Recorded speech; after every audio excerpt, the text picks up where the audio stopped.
So our fifth and next to last Boulder Earth talk is called New Developments in Clean Technologies and Electric Vehicle Infrastructure Legislation. We actually have two speakers. We're going to power through two 10-minute presentations each. First up is Judy Dorsey. Judy is known as a valued collaborator and thought leader in Colorado and international sustainability community. She's the founding president and principal engineer of the Brendle Group and the executive director for both the Colorado Clean Energy Cluster and the Colorado Water Innovation Cluster. Her presentation is entitled Colorado Clusters at the Intersection of Clean Tech and Economic Development. And Judy and I got to know each other when I was up in Fort Collins working for the city there, and we've continued that relationship. Great to have you here, Judy. Come on up.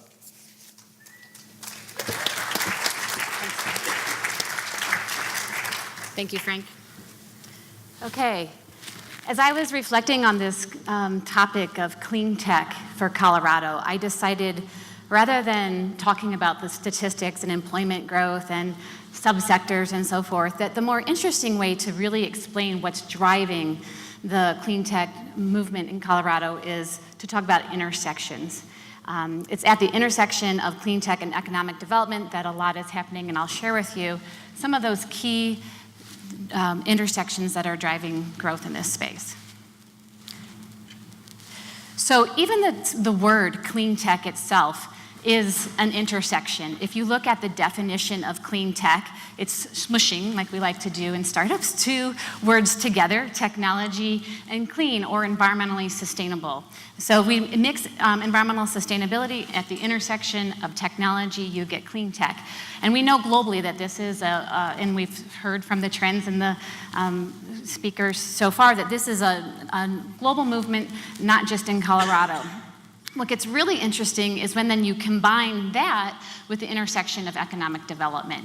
So how can we not just do good by doing well for ourselves, but how can we take the talent that we have in Colorado and help grow that nationally and internationally, like the story in Nairobi? And when you intersect clean tech with economic development, what you get is what we call cluster-based economic development. And that's why I am here today to talk with you about the Colorado Clean Energy Cluster and the Colorado Water Innovation Cluster. These two clusters, cluster-based economic development theory comes out of Michael Porter, a Harvard economist. And interestingly enough, it took off a little bit more quickly in terms of investment in Europe. And we started the Colorado Clean Energy Cluster really in a pioneering time in 2006. And it started as the Northern Colorado Clean Energy Cluster in 2006. In 2009, we expanded the title and mission statewide to be the Colorado Clean Energy Cluster. And at the same time, launched under a similar blueprint, the Colorado Water Innovation Cluster. So, as many of you know, in terms of economic development throughout Colorado, there's a very rich existing ecosystem about how we grow businesses in Colorado. So we didn't want to say that we are here to do it all, and we didn't want to say that we were here to replicate anything. We are all too thinly resourced for that.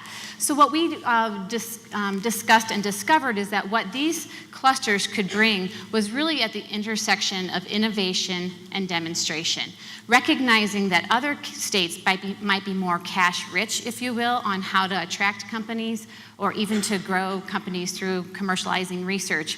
We needed to be a little bit scrappier here in Colorado with our resources to be competing, and this came from the innovation and demonstration intersection. So one of the first initiatives of the Colorado Clean Energy Cluster was Fort Zed.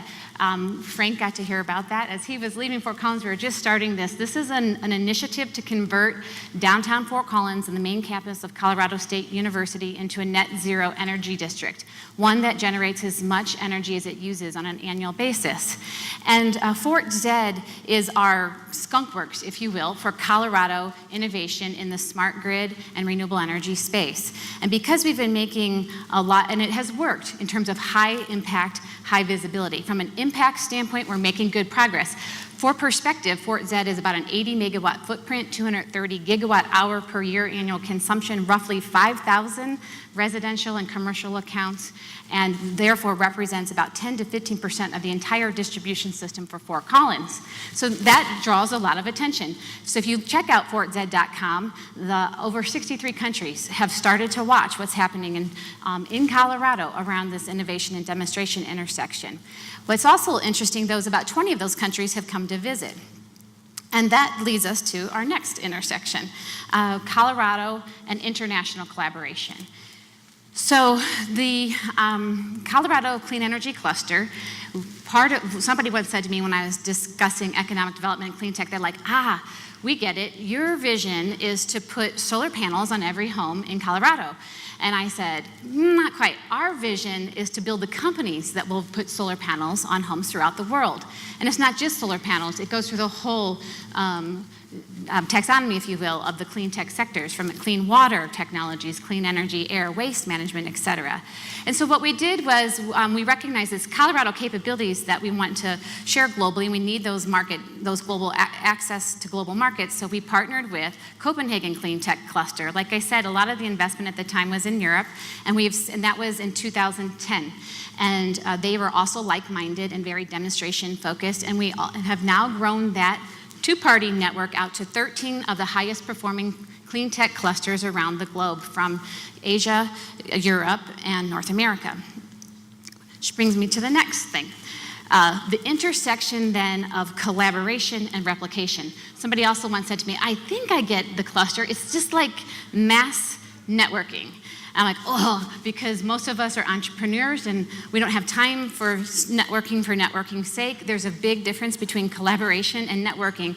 And so in order to really grow those sticky projects, we need to reframe how we're doing our conferences and events. So we look at this intersection of collaboration and replication. And so the International Clean Tech Network meets twice a year. We just met in Hamburg, and now are hosting again in Colorado in October. And so when we bring these 12 other clusters to Colorado, we're hosting it in association with a 2-day conference. You're all invited to Net Zero Cities. It will be hosted by the Colorado Clean Energy Cluster, but produced by BizWest Media, our partner here today. And it'll have 4 tracks of what are our capabilities to shine and replicate globally: net zero energy, net zero water, innovations in transportation, and smart cities. We know that the way to get there in sustainability is through the triple bottom line. So again, on these intersections themes, we're going to study each of those 4 topics through the intersecting tracks of technical and environmental solutions, people and policy, and then economic development and new business models. I wanted to also speak a bit about the Colorado Water Innovation Cluster. The Colorado Water Innovation Cluster, like the Energy Cluster and our partners in the International Clean Tech Network, are all built on what's called the triple helix model, meaning that you have at the table in the cluster the research institutions, local governments, and then the private sector. And so the Water Innovation Cluster is doing some interesting things. We're not at all in either cluster trying to interfere with normal business-to-business commerce. We want to help provide a platform to accelerate that and to tackle what might be institutional or market barriers to faster uptick of clean tech into the market.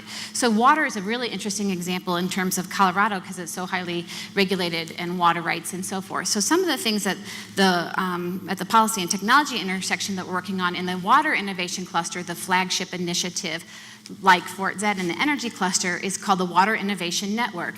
And the best way to describe it very shortly is it's the intersection of ecosystems and smart grid. So just like we're having our electric grid modernization, so are we having similar modernizations around our water infrastructure and smart grid for water. What if we even migrate that upstream outside the built environment into our ecosystems? And if we can be managing those intelligently, then we can open up markets around ecosystem services and trading around nutrients and water quality standards and water quantity as well, so that not only could we be carbon neutral, but we can be net zero water. This all happens in terms of economic development and growth around incubating new companies, attracting companies, and expanding existing companies, with many examples to share. But I did want to talk a bit about what the engine is behind this intersection of innovation and commercialization. Two quick examples. Right now under construction, Colorado State University has its Energy Institute, the Powerhouse Campus. It will have incubation space for commercializing research in clean tech, including seven different energy institutes. And then Rocky Mountain Innosphere is a new LEED Platinum building, also in Fort Collins, that's an incubator for clean tech, biosciences, and software, with a lot of great traction that are feeding the companies that then have Fort Zed in their backyard to help work on these important global solutions. So what happens if you take two clusters then and look at their intersection, water and energy? So we're having a workshop July the 10th to also very initiatives focused to say, we have Fort Zed, we have wind and related initiatives. What kinds of actionable things can be working on in Colorado at the Water Energy Nexus? We know this topic has been in discussion for quite some time, a lot of really good leadership to characterize the issues. Now it's time to roll up our sleeves, get some projects done through an economic development paradigm to prove out what this nexus looks like and what the opportunities are.